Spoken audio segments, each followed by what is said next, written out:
On this episode of Survive and Thrive 8791, I welcome Dawn Boldon to the Buck and Honey remote studios. Dawn shares her story of love, loss, and second chances. After losing her husband, Bill, to colorectal cancer in 2009, Dawn needed friendship. A chance connection on eHarmony introduced her to Tim Yount, a widower with a similar story. They would start a relationship via email messages that would lead to their wedding in April 2018. This will be a good one. Here we go. Good morning, good afternoon, good evening. What is up wherever you are, whatever you are doing? I hope you're having a great day. Welcome to another episode of Survive and Thrive 8791. I'm your host, Coach Decora. We are in the Buck and Honey's remote studios on the east side of our great capital city of Madison, Wisconsin. You can listen to the podcast on Spotify, Apple Podcast, iHeartRadio, and YouTube at Survive and Thrive 8791. You can follow the podcast and get access to previous episodes on Facebook at Survive and Thrive 8791. The podcast. Don't forget to hit that follow button wherever you listen to the show. Leave me a comment if you liked what you heard. If there's a topic or you know guest who would love to share their story, email me at tdecora@gmail.com. Glad you could join us. Our mission is to share stories and conversations that make you cry, laugh, and think, stimulating emotions, creating laughter, and inspiring the mind. A new episode will air on Monday and Thursday morning, featuring a wide range of guests. The podcast will touch on many subjects, such as, but not limited to, grief, loss of a loved one, recovery, professional setback, mental illness, success despite challenges, etc. Our guests will share how they learn to survive and thrive. Before I introduce our esteemed guest, to my left, to your right if you're watching on YouTube or wherever, I'd like to highlight the upcoming Survive and Thrive 8791 Mental Health and Recovery Conference taking place in Madison, Wisconsin. Join us on Wednesday and Thursday, October 29th and 30th at the Ho Chunk Nation Madison branch office. This powerful two-day event will feature several speakers who will share their stories through mental health and addiction challenges and how they've learned to survive and thrive. You can register for the conference on our website. If you're a business or an advocate for mental health and recovery, we invite you to partner with us. Walk with us hand in hand through sponsorship and opportunities. Our website is surviveandthrive8791.com. This is our guest and episode intro. According to the internet, and the internet is always right, correct, Dawn? No. She says no. Okay, sure. 80 some guests, and she is the first to say no. But then she followed that up with a quick sure.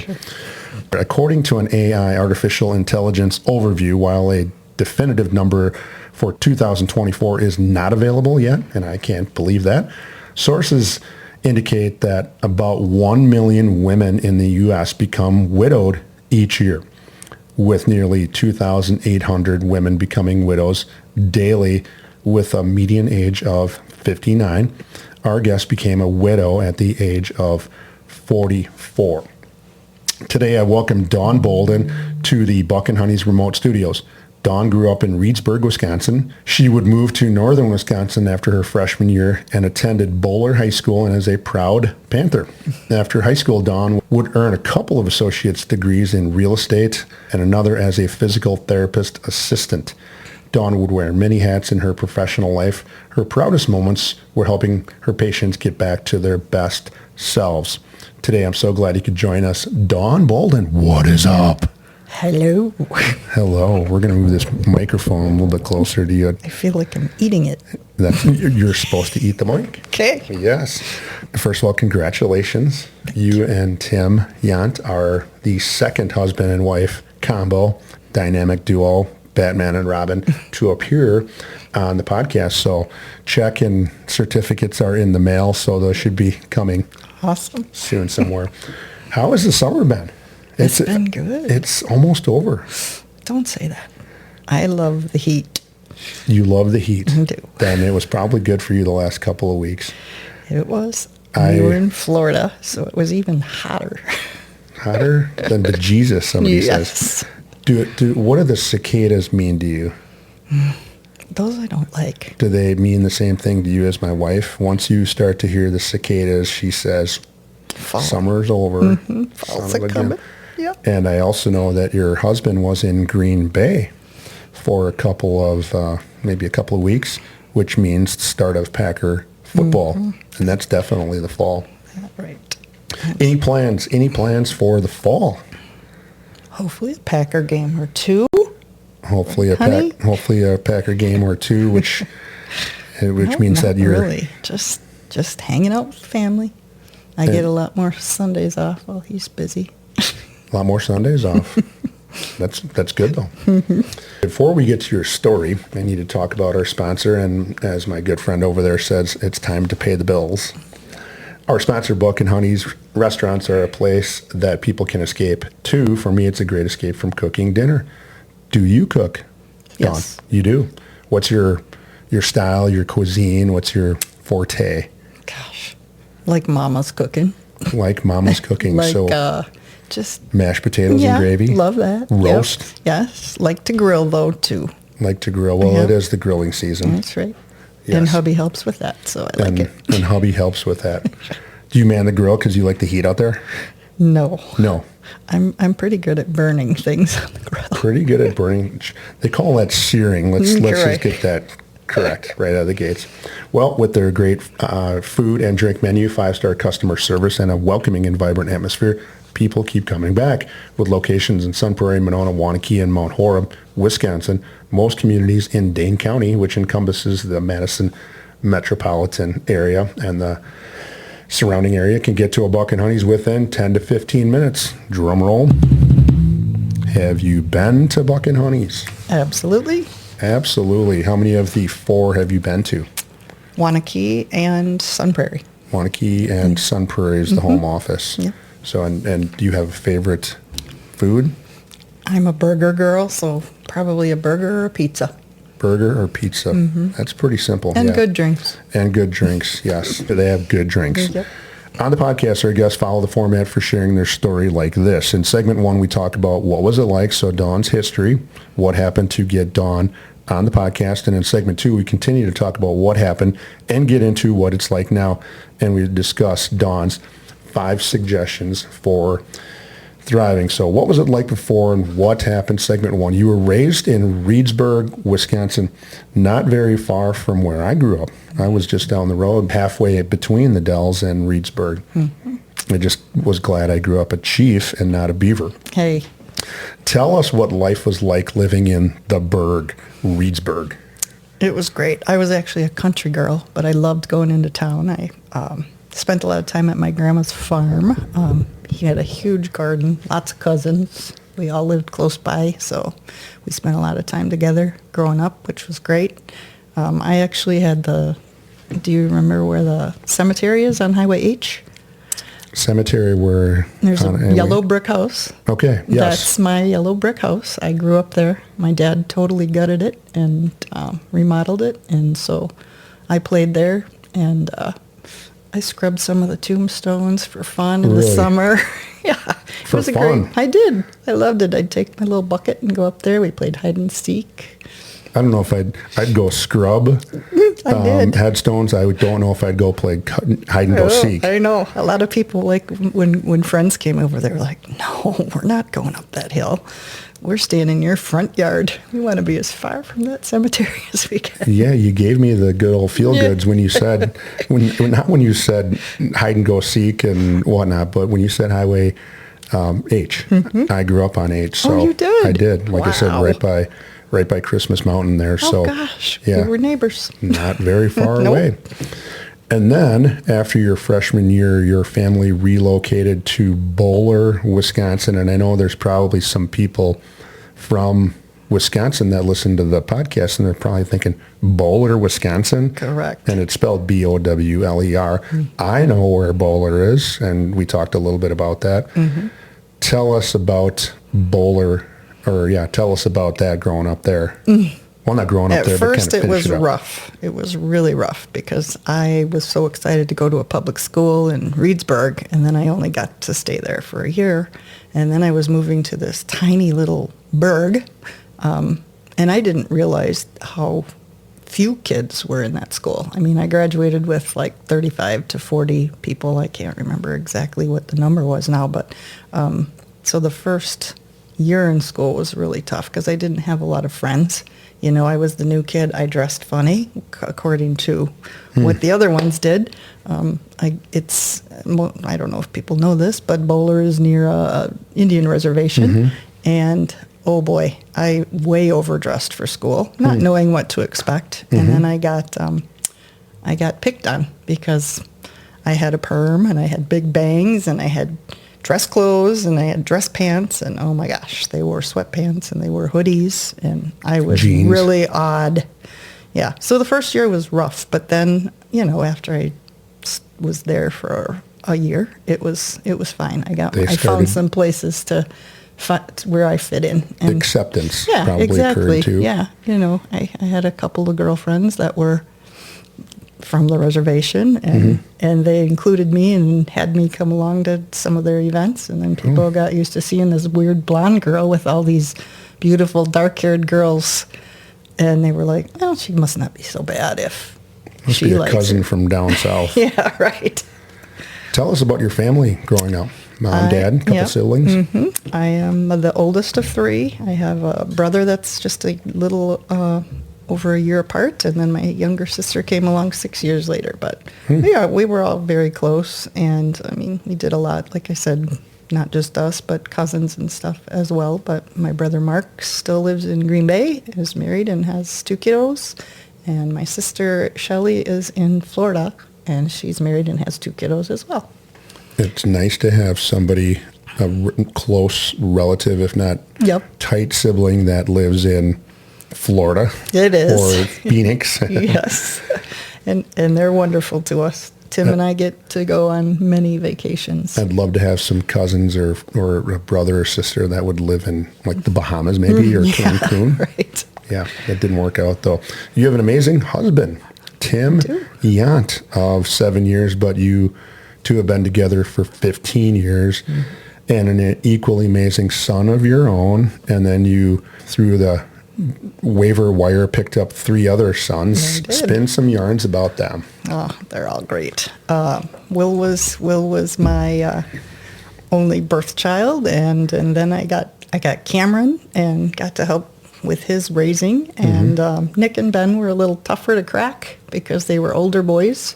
And they liked to get in trouble, and I had to sometimes put the hammer down, and they didn't really like that. But my Will, he's awesome. All of our boys are awesome. He is a great guy. Thank you. Until just recently, really, I didn't put the 1 and 1 and get 2. Names. Whether that would have been good or bad, I don't think so. He's just a good. He is a great guy. Thank you. And I told you we ran into him at the pizza place. And Yep. Now he's selling cars for Zimbrick, so go buy your cars at Zimbrick. Go buy your cars from Zimbrick Buick, Honda. Right. But anyway, had great times with all of our boys. Football for sure, because we were from Wanakee, and Tim gets the credit for teaching Will everything he knows about sports, because my first husband was not. I mean, he did play a couple of sports in school, but he didn't love sports like these guys do. The Yant clan is definitely a sports family, and I'm very lucky. I have a grandson as well from Nick and Liberty. So life is great. I think you end up being in Wanakee, end up being a product of your environment. Absolutely. And if you grow up with hockey kids, you play hockey. If you grow up, the next door neighbors are soccer kids, you kind of fall in that loop. And football. Yeah, I'm quite definitely familiar. Football. Yeah, we were involved in the the touchdown club, and Tim coached, and so sports became very much a backbone of my family and Will's family, and we still love sports, all of us. Badger Yes, t-shirt that's on. right. The Badgers. So we talked about that Bowler High School. We're going to go back to that, and I know you started to talk about that. I'm like, hold on for a second. We're going to get there. So located 2.5 hours almost due north of Madison, kind of between Wausau and Green Bay, somewhere in there. You're a proud Panther. What were some of your favorite memories? I know it didn't start out great, but then you talked about some of the memories you had off air. Go ahead. Yep. Just friendships. I'm still very good friends with a couple of gals from my class, but I found my love for drama in Bowler, of all places. I loved music, and I was in choir, and from there, they asked me if I would, will you try out for the musical? And so I was in Bye Bye Birdie, and I was in Robin Hood, and I was in, trying to think what that last one was, but just all of my 3 years I was in the musical or the school plays. But I also was, I kept stats for the boys basketball team, not only to hang out and ride with the cool kids, yes. but it just taught me to love sports, I guess, too, and just had good friends that included us in parties and whatever, invites to things. And I did play softball, and I took softball and track, but I rode the pine. I was going to say, in a small town, there's not much going on. No, there's not. I know there's up there in that area, Wittenberg and Tigerton and Rosschult and Bowler and some of those small towns, there's not much going on, and you get pretty bored. So, why don't I go out? I've never sang before. I'm going to go out for the choir. So, makes sense. And then those small schools, they need everybody to participate too. Yep. So I'm going to imagine that there were probably some basketball players that maybe were involved that in a big school wouldn't be. Correct. After high school, you would earn a couple of associate's degrees. One was real estate, and the other one was a physical therapist's assistant. Right. Tell us about some of your proudest professional moments. Of course, rehabbing people after they've had knee replacements or hip replacements, just really needing a lot of encouragement. Worked with a lot of shoulder kids when I was at Gunderson, because I worked at Gunderson in lacrosse for a while, and getting some of those guys back to pitching and, returning to their sports was pretty cool. Worked with a lot of elderly people, and I'm really drawn to the elderly people. And still have some of those friends that I used to rehab that wanted to keep in touch. And two of my real good friends from Lodi are still, they were my patients first, and I've continued to have relationships with them.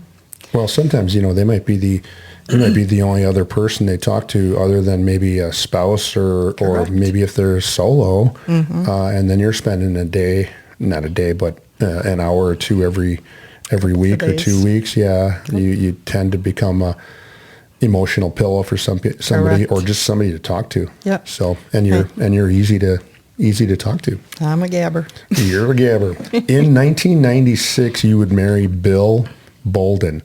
You two were together for, we figured, about 13 years. Tell us about Bill. Bill, he was the life of the party. Everybody loved Bill. Everybody knew Bill. He was a country line dance instructor for fun. Ooh. At Reedsburg at the bowling alley every week. So I met a lot of friends through people that danced. We followed the Eric Knopfsinger band, so went to a lot of concerts on weekends, and it was a great time. But Bill didn't know how to just stay home and relax. So I felt like he just go all the time, and that was what he loved. And he loved to pick on people. We spent a lot of time at Jellystone. That was another thing that was his love. And he had oodles of friends everywhere he went. Like I told him, he could make friends with a tree. So where was Bill from? Was he? Oh, yep. Bill is from Waniwak. Oh, Waniwak. Yep. Okay. And he went to Waniwak Center High School. Again, real small town, so we had a lot in common that way. I taught in Hillsboro, so I'm real familiar with Waniwak. Yeah. Got some really good people over there. They're good people. And then at 2001, I think, 2001, you were blessed with Will Boldon was born. Talk about that. He was the apple of our eye, of course. Getting used to being first-time parents was tough. Bill didn't really love the baby stage. It scared him. He would always have to have a pillow in his lap before I'd put the baby on his lap. You want to break him. Yes, right. And he was one that liked to talk on the phone every night before we even had cell phones. And so he'd hold that phone and he'd hold that pillow. That was the extent of babyhood. But just great times with, we met a lot of neighbors because our family wasn't close to us in La Crosse or West Salem. We lived in West Salem. And so got to know neighbors, played around the neighborhood with some kids, that were same age as him, so met good friends that way. But Bill was just a really energetic, outgoing guy that everybody loved. Because our listeners want to hear the rest of this story and kind of really why you're here, I got to talk about the sponsor one more time, and then I'm going to lead into segment 2 a little bit and kind of give everybody an idea of what we're going to talk about in segment 2. Buck and Honey's has been with the Survive and Thrive 8791 crew since the beginning, with 4 locations in the Madison area. One is always near. People ask why Buck and Honey's. Owner Tom Anderson places a high priority on the mental health of his employees. He has a mental health professional available for them should they need support. I don't know how many businesses go above and beyond their EAP, Employee Assistance Program, but Buck and Honey's does. In the spring of 2005, your first husband, Bill, would be diagnosed with stage 3 colorectal cancer at just 38 years old. Today, Dawn Boldon is here to share how she coped with that time in her life and the afterward. Please stay tuned. Don't change that channel. You're not going to want to miss segment 2 of Survive and Thrive 8791. We will be back. If you, a loved one, or someone you know is experiencing a physical, mental, or emotional crisis, there is help and resources out there. Contact NAMI, the National Alliance on Mental Illness Helpline, at 1-800-950-6264. This is a free service providing information, resource referrals, and support to people living with a mental illness, their family, providers, and the public. United Way 211 is available 24/7, 365, and offers free confidential assistance. They connect people with the local programs and services that can help. Dial 211. Emergency Crisis Services, dial 911. The Suicide Prevention Lifeline, dial 988. To connect via web, chat, visit suicidepreventionlifeline.org. Along with those numbers, there is help. You just need to say 3 words. I need help. Now, back to the show. We are back. Welcome back to segment 2 of Survive and Thrive 8791. I'm your host, Coach Tim Decora. We are in the Buck and Honey's remote studios on the east side of our great capital city of Madison, Wisconsin. The podcast is where we feature guests who share their story in hopes of helping others who may be struggling with what life throws at them. Dawn Boldon is here today to share her story about surviving the loss of her first husband, Bill, to colorectal cancer. She will share how she has survived and thrived that time in her life and what would follow. Segment 2. In the spring of 2005, your first husband, Bill, would be diagnosed with stage 3 colorectal cancer. Despite efforts to survive that, he would pass away in 2009. Since the show has a mental health component to it, you mentioned going through a lot of emotions, tons. Sad, mad, depressed, angry, scared. Tell us what was going on. I'm going back to that diagnosis day. The diagnosis day, yes. It was really rough because I was very worried when he went to the doctor because he did not tell me for a whole year that he'd been bleeding. And so it was rough when he finally did go to the doctor, and just they found it with the finger test. So please don't let your primary doctors forget that part of your exam, because it probably could have, helped some by knowing sooner. Doctor had just told him that he thought he had hemorrhoids, and go ahead and just take fiber. So that's what he did for a year and continued to bleed.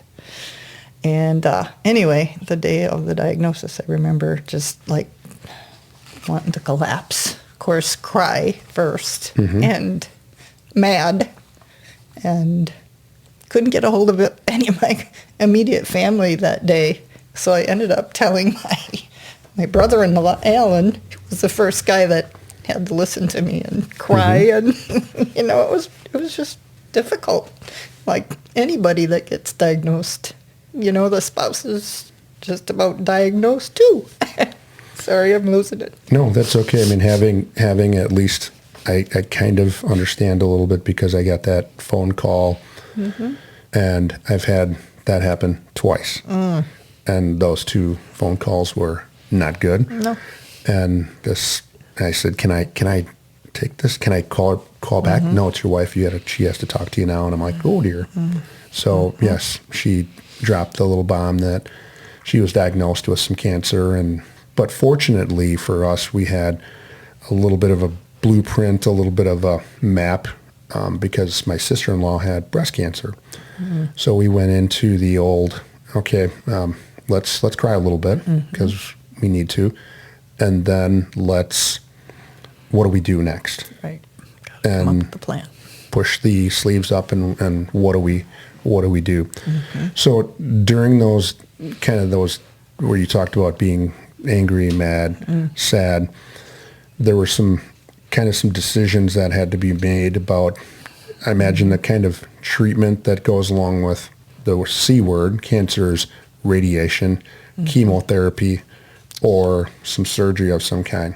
Talk about any of those. Yep. All of the above were mentioned at that first oncology appointment. And of course, chemo radiation was going to be initially to try to shrink the tumor. He had a tumor about the size of a golf ball that was blocking pretty much everything from coming out. So, so it was that first. And the plan was that we would do that for, I believe it was like 6 to 8 weeks. And he chose to wear a chemo pump that he kept on 24 hours a day. So that had its own issues, making sure that the batteries didn't run out and trying to take a shower and wrapping his arm. And so the chemo pump was first, and then the radiation came after that, immediately after, like 28 rounds of that. And bless his heart, he worked through all of that, which was amazing. So he did, wanted to try to beat it, thought that the chemo and radiation would be enough, even though the oncology team told him that he would have to have surgery at some point because, you can't leave behind any cells or it's going to come back with a vengeance. And because he already had stage 3, they wanted to get after it pretty aggressively. And to find out if it had gone anywhere else. Right. So he decided to do, he said he would agree to do the chemo and the radiation. But before we got started, we also discussed, do we freeze sperm? I was 36 years old, but I only had one child, and I was like, I sure would like Will to be able to have a brother or sister. But then as we continued to talk about it more, that got pushed out the door because I knew that he wasn't going to have the surgery. It frightened him or something. I don't know if he had a premonition that he wasn't going to make it if he had the surgery, but he was dead set against the surgery from the get-go. So he was very angry too, and trying to deal with the anger and the disease and the emotions and the kind of shut down. Sometimes it was just difficult. He didn't really want to talk about it. I think what you're laying out for the listeners, and we talked about this off air, is for you to kind of lay out those things of tried chemotherapy, tried radiation, tried to shrink, talking about maybe adding to your family at some point if that was in the cards, and then going through not only your emotions but also his emotions because you're there as his spouse and his emotional pillow, and you're dealing with your own and his. And a little kid. And little Will. Yep. And then you're also having to decide that last portion of do we have the surgery or not? And with the surgery comes some things that you might have to live with for the rest of your life. You want to touch on that quick? Yep. Because of the location of his tumor, what was very close to his anus, there was no way that they could do like the temporary J pouch. They needed to actually remove and sew up his anus. And so he would have had a colostomy for life. And that just really, really bothered him. He tried to come to grips with it, and he'd say, no, I just can't. I can't do it. I don't want to do it. I don't want to have a bag for the rest of my life. But then me, on the other hand, was constantly playing the devil's advocate because I wanted him to live. And I'm like, this is really, I don't know. I can't say he was being selfish, but yes, he kind of was being selfish because he didn't want to try everything. And they were pretty sure that if they removed his removed the tumor and removed that part of his colon, that he would be fine. And he could live many more years, but he would have to always have that colostomy, which to him, I don't know if it's a pride thing, I guess it was, or that maybe, like, again, he was just scared of surgery. I don't know. He never really said it out loud to me. And I think sometimes what I'm learning from doing the show and my own recovery, that when you don't talk about your feelings and don't let people in, it's really hard to move forward, or even at least hear some other things.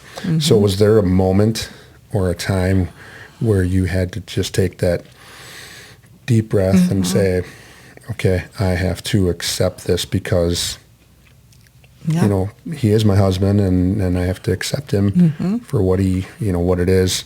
Was there a moment?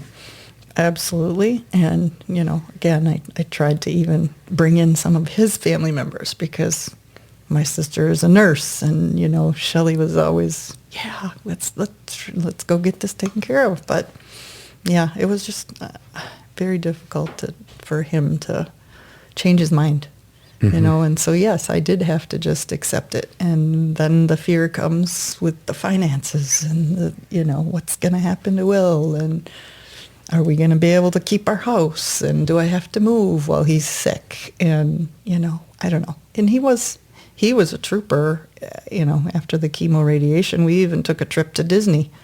And, you know, he was in a lot of pain and didn't let me know that until after we returned home. But he tried lots of different things. So eventually he would lose his battle with colorectal cancer in 2009. During the days that would follow Bill's passing, how were you coping? Day by day. I had a wonderful, I didn't want to miss too much work. I couldn't be off and just be okay with being off. I needed people. I needed to talk to people. My family was living far away all around the state, but I didn't have any, like, immediate family close by. I had great neighbors. I mean, Will's daycare person was one of my best friends, so I leaned on them pretty hard. They had to listen to a lot of tears and fears and what ifs and scenarios, because I was trying to think, how are we going to do this? What are we going to do? Are we going to stay here? Are we going to move away? Of course, I had already in my head said I'm moving closer to family, because, you know, Will was 8 years old at the time his dad passed. So it sounds like you were getting some answers to some questions, and you opened up to, and I always want to try to have the guest sell that to the listeners of talking and opening up, and people can't help you unless they know what the problem is. Yeah. And it sounds like you were doing that. I was pretty open, yeah. I mean, especially my coworkers, we worked in, like, teams. It was a PT and a PT assistant, so I told a lot of things to my PT, but I also had a very good friend that worked at the front desk, and she actually knew Tim. And so we got talking. She was wonderful. They arranged bake sales. They brought groceries to Will and I. I mean, my coworkers were amazing. West Salem. They prayed for me. West Salem probably did the same thing that a lot of other small communities. They do. You know, I don't even know this person, but I'm going to drop some tuna salad off. Lasagna. I'm going to drop some lasagna off, 6 months worth of lasagna. So Bill would pass away in 2009, and I wrote this little, kind of this couple little sentences here, and I think it pertains to you, but it can be also a guide for other people that are listening who may have lost a spouse, girlfriend, boyfriend, somebody who is, you know, with them. Since there's no schedule or time clock on if or when a person should start dating after the loss of a spouse, girlfriend, boyfriend, somebody near and dear to them, you would seek out someone for friendship, compassion, love. What did you do to find that? Friends convinced me that there's no timeline. And, you know, they know I'm an outgoing person. They knew that I wanted companionship. I didn't go out seeking love or compassion. I went out seeking friendship and someone to have dinner with and somebody to talk to and just somebody to say, hey, how was your day? So turned to eHarmony with the little coaxing from friends. Coaxing from friends. And that's I met Tim because you would start you would start to communicate with a young emailing man first, yes, with a similar story. Yeah. Tim Yant. Tell us how that friendship developed then. Well, it developed pretty quickly, actually. Like a dumpster fire, a grass fire? Kinda. I don't know. It seemed like it went really fast. And I don't know. We first, of course, I don't know if anybody's used eHarmony and if it's changed since we met, but at first you could only communicate by email and we didn't really know that much about each other. But we would find ourselves at, I don't know, once we could finally get each other's private personal information, we could chat at night after his Cam and boys had gone to bed and my Will was asleep because I was like, oh my God, I was feeling guilty. Even just, I can't talk to anybody on the computer. Your dad just died. Well, you know what? I needed somebody to chat with. So Tim and I met in January of 2010, not many months after my husband and his first wife passed away. And yeah, it was great. I mean, we just had pizza and beer on our first date. Big spender. I bought it. Oh, I invited him. He came to West Salem to see me. She's a 2000s girl. She's gonna darn right. I'm gonna pay. That's right. But of course, on our first date, I let him come to my house and had friends drive by checking on me all night to make sure he wasn't an axe murderer. Weapons were loaded. Yes. But anyway, yeah. So then we proceeded to date from afar because he was in Wanakee and I was in West Salem. And I've always wanted to ask this question, and I know when Tim was on a couple of weeks ago, I didn't ask it, but when you start getting into that dating game and you're starting back then, you're doing it on email. Did it still have the same feeling of I'm a 12 or 13-year-old kid, and back then it was pick up the phone, but now you're kind of excited. Did you have that kind of nervous at first because he sent me a picture of himself with a pumpkin on his head. I said, can I see you before we meet? And he sent me a picture with a jack-o'-lantern carved out over his head. And I had sent a picture of Will and I for him to see. So I was like, okay, I'm getting gypped. I can't even see this guy. Ichabod Crane. I was a little nervous. So when he finally came to my door the first time, I was like, oh, thank God. He's not a scary-looking monster. He's not a jack-o'-lantern. But keep those knives available. No. But yes, I did feel the excitement. And, at that time when you're so sad months before, you're like, life can turn around. There are still great things in life to look forward to.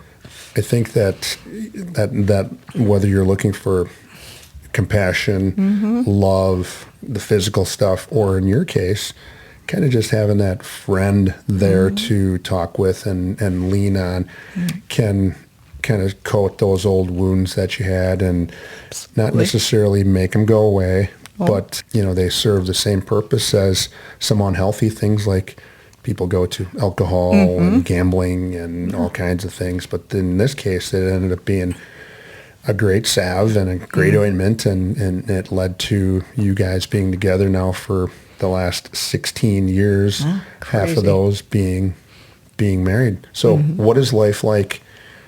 What is life like now? Life is very good. I've been very lucky. We've gotten to travel a lot together. We've got great kids. We've gotten to go to lots of sports events. We have a grandson and a second one on the way. Looking forward to lots more family memories.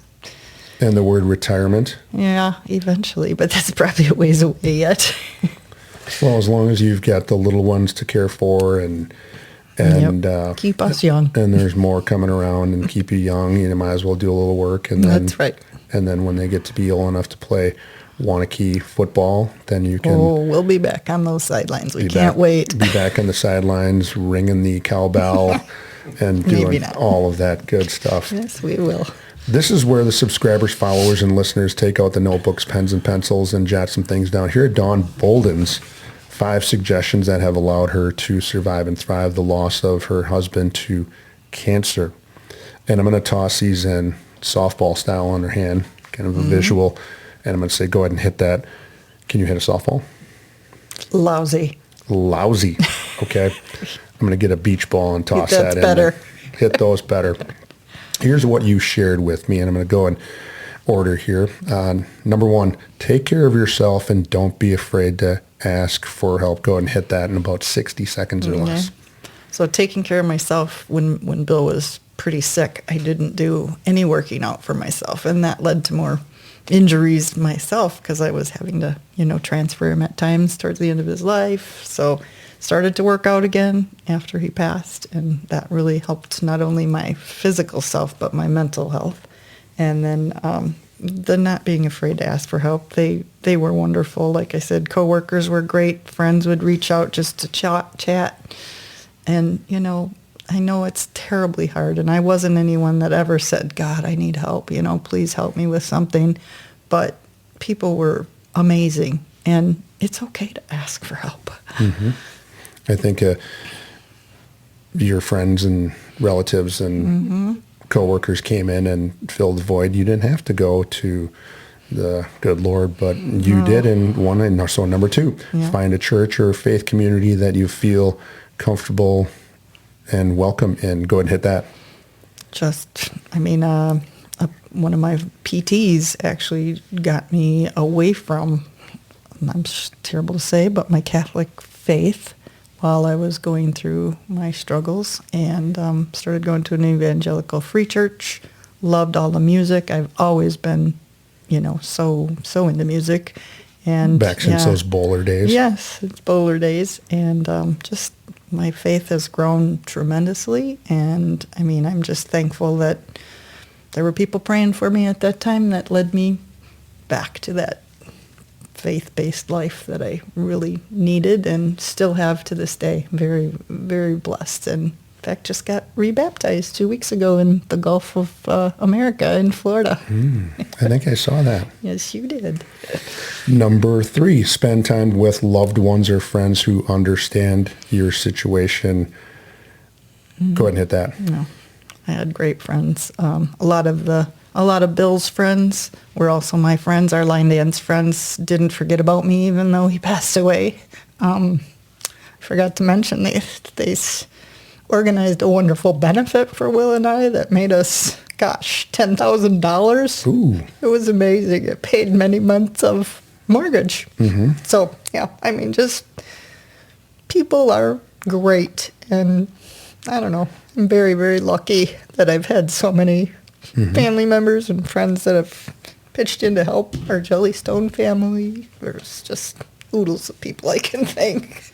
Well, and then you met a great friend. Great friend in 2010, somewhere in there. Yep. And Tim helped me move away from West Salem and close that chapter and start over down here. And I've met so many wonderful Wanakee people and sports and neighbors and all of our many moves. Too many moves. And Lake Mills now. Yes, now Lake Mills. That's right. Number 4, and you already addressed this, but we can talk about it again, is exercise and get out in nature. Go ahead and hit that. Just love to be outside, and exercise, of course, is, it's always sucks to get at it and do it, but once you get there, you just always feel so much better. So even a 5-minute walk outside can make your day turn around and be so much better. I love lake, water, whatever, anywhere. I think people need to hear that, even if it's just 5 minutes. Start there. Right, start at 5. I think that's all I did when I first got back out of the house. And finally, number 5, don't be afraid to fall in love again. Second chances are worth it. And before I say go ahead and hit that, I agree with you and how things have turned out for the two of you little lovebirds. Yes. Go ahead and hit that. Just did never think that I would have such a wonderful family, and Will has siblings now, and we're all a crew. We've all just been very lucky. You know, there were times, there were things that were difficult, you know, especially in the very beginning with teenagers, and we lean on each other. We always say the door is always open. Don't forget to ask. We're always here. And you and your husband, Tim, have gone through some things that nobody should have to go through, but you know what? It is a part of life, and you two are proving to, you're inspiring people, and you're proving to others that you can go through and survive and thrive something as traumatic as losing a spouse. Absolutely. And you have come out rather well. Very well. What an episode. I'm glad you could join the Survive and Thrive 8791 crew today. Your story and how you lost love and found it again is inspiring. It really is. Your story reminds us all to have coping skills or mental health tools in the toolbox when a person is met with such tragedy in a person's life. Despite that, you have survived and thrived. Our call to action, Dawn Boldon just shared her story about how she suffered through the loss of her first husband, Bill. She quickly found the second lover of her life, Tim Yant. After a long courtship, they would marry in 2018 and have been enjoying an amazing life together. Here are Dawn's 5 suggestions that helped her survive and thrive. Number 1, take care of yourself and don't be afraid to ask for help. Number 2, find a church or faith community that you feel comfortable and welcome in. Number 3, spend time with loved ones or friends who understand your situation. Number 4, exercise and get out in nature. And number 5, don't be afraid to fall in love again. Second chances are worth it. Final thoughts as we close another great episode of Survive and Thrive 8791. Are there any final thoughts, Dawn Boldon? Just thank you to friends, family, Tim. I don't know. I didn't think I could do this, but I guess I made it through, and I hope I can help just even one person. You laid a lot out there today, from the emotional standpoint, the physical standpoint, all of those things that I think people need to hear and use you as a reference point of how to, and people are going to do it differently than you do, or you did, or people might do it the same way, but somebody's going to take something from this episode and be able to use it in their life. And I think it was just a great episode. I know you were a little apprehensive when you were sitting behind the camera, like Tim is today, but I think you did amazing. Thank you, Tim. So on the next episode of Survive and Thrive 8791, we will have another amazing guest in the Buck and Honey's remote studios who will share how they learn to survive and thrive. If you have a story to share or you know someone who does, please reach out to me at tdecora@gmail.com. Until next time, hang in there with whatever you happen to be going through, and with hard work, dedication, and determination, you can survive and thrive. Until next time, take care. Bye.